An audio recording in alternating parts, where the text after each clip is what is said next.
All right, diving in today, getting into something pretty mind-blowing, potentially. Yeah, this is big. Meta's Orion augmented reality glasses Hmm.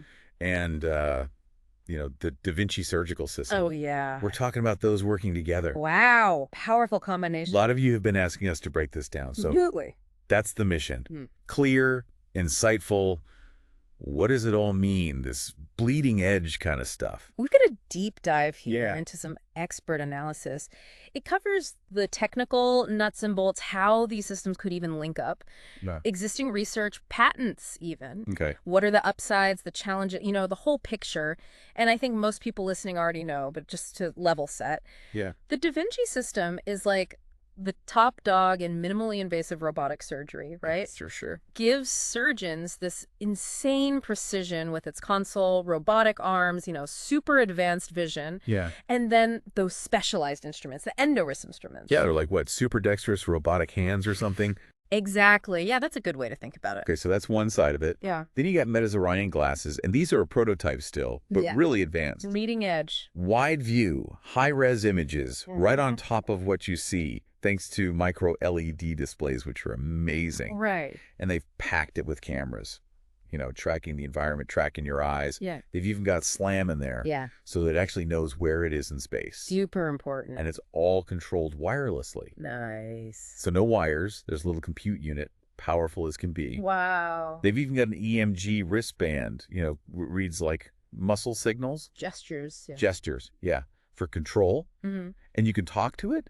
Voice control. It responds to your gaze, like where you're looking. That's amazing. It's incredible. And the whole idea of using augmented reality in surgery Yeah. to basically give surgeons like superpowers, Right. see better, guide their actions in real time, improve how teams work together. It's absolutely huge potential. It's getting a lot of attention, a lot of interest. For sure.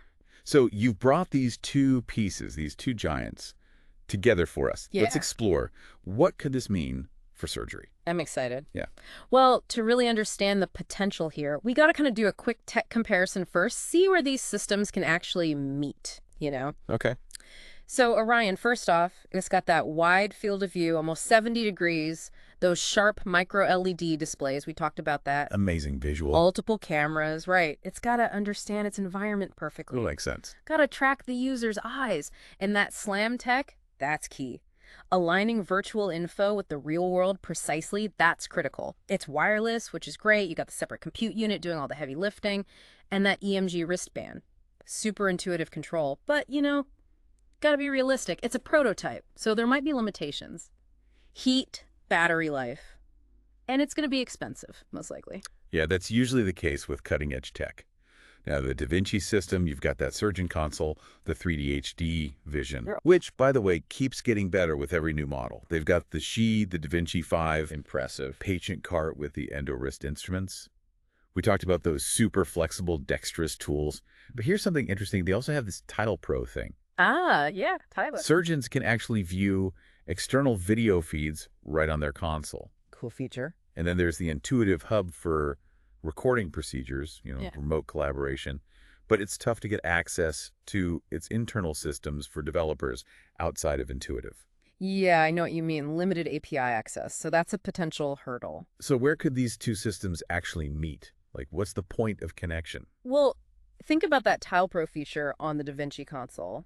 It accepts external video feeds, right? Right. So theoretically, the AR visuals that Orion generates, those could be displayed right there on the surgeon's screen. Oh, I see. So it's like a bridge between the two. Exactly. That's the key potential link. Okay, now let's get practical. Let's say this integration happens.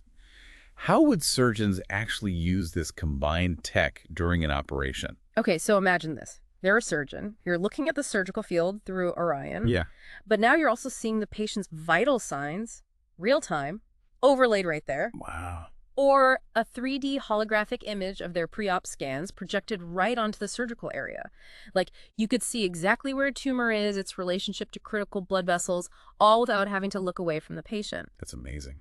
Augmented guidance could even highlight the optimal spot for an incision, guide you to a specific target, show you virtual representations of your instruments. Like a GPS for surgery? Exactly. And if all this was connected to the Intuitive Hub, all the relevant patient data could be right there in your AR view. seamless. So much information, all in one place. Talk about enhanced precision. What about the collaboration side of things, training? Huge potential there, too. Yeah. Think about it. Orion allows for hands-free video calls, screen sharing.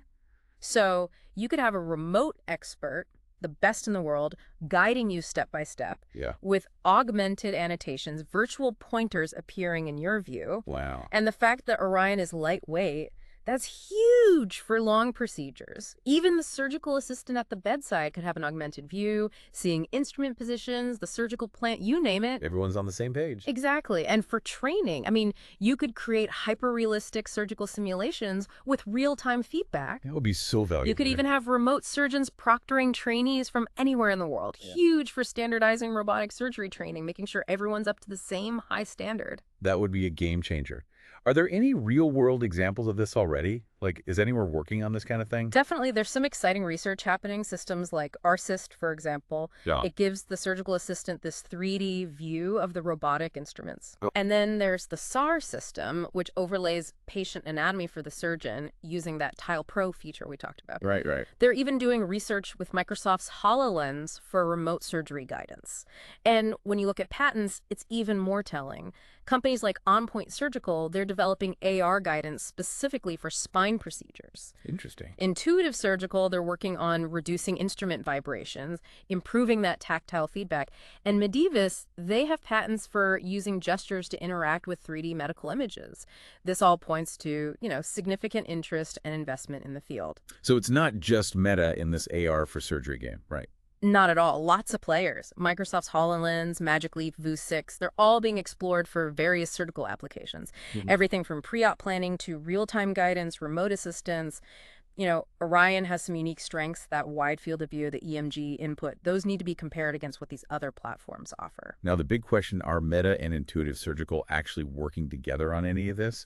Like, is there a partnership? Well, as of right now, there's no public announcement about a direct partnership. Okay. But both companies are clearly all in on pushing medical technology forward, right? Yeah. Meta's been involved in VR, MR training for medical professionals for a while, and Intuitive Surgical, they have their own venture capital arm, Intuitive Ventures. It's all about innovation. So given how often tech companies and medical companies are teaming up these days, I wouldn't be surprised if something happens down the line. Okay, so let's talk about the reality of this. Yeah. What are the big obstacles? And then on the flip side, the potential rewards of bringing these technologies together. All right, so obstacles first. Technically speaking, we need bulletproof wireless communication in the operating room. Can't have any dropouts, right? Of course. We need that AR overlay to line up perfectly with the real surgical field. Precision. Exactly, and that's a tough one, technically. And then seamless integration of Orion's controls with the Vinci system. Like, the surgeon needs to be able to use those AR features without interrupting the flow of surgery. Right, it's got to be intuitive. For that, we might need access to Vinci's internal software, their APIs, and that's not guaranteed. Yeah, we talked about that. So those are the hurdles. But the potential benefits, I mean, those are huge, right? Massive. I mean, we're talking about potentially increasing surgical precision, making procedures more efficient. That's better for everyone. Exactly. Enhancing patient safety, of course. And then better training for surgeons, wider access to specialized expertise. All of that aligns perfectly with the core goals of minimally invasive surgery, less invasive, better outcomes. It all sounds very promising, but there must be some pretty significant challenges as well, right? Things that, could hold this back. Oh, yeah, absolutely. We're talking about navigating strict regulatory processes, FDA approval, that takes time, it's rigorous. Yeah. And then the cost, these are advanced technologies, they're not going to be cheap. That's a barrier. Big one. Yeah. Surgeons, they're going to have a learning curve. Adapting to a new interface, that always takes time and effort. Data security and patient privacy, those are paramount. We can't compromise there. Of course not. And then technical limitations, we got to be honest. Potential lag in the system, battery life issues, those are real concerns. Yeah, especially in a surgical setting. Exactly. Maintaining sterility in the OR while using AR glasses, that's going to be a challenge. Yeah. And then system compatibility, making sure these two complex systems can talk to each other, work flawlessly together. That's not a small feat. So it's a really exciting prospect, but also very complex. Lots to consider. Exactly. I mean, the bottom line is this. Orion's AR capabilities, They have the potential to seriously level up the Da Vinci system. Yeah. We're talking about some really compelling possibilities here. Possibilities worth exploring. But we got to be realistic too, right? There are some very real technical, regulatory, practical hurdles that we need to address before this becomes a reality. So much to think about. This is where I always like to leave our listeners with a final thought. Okay, go ahead. Considering how fast robotic surgery and augmented reality are advancing, what future surgical capabilities, things that seem like science fiction today, might actually become reality through these kinds of integrations? That's a great question. And what bigger implications, ethical, societal, should we be thinking about as these fields continue to converge? That's your food for thought. Thanks for joining us for this deep dive. Thanks for having me. This was fun. Yeah, always good to chat. It was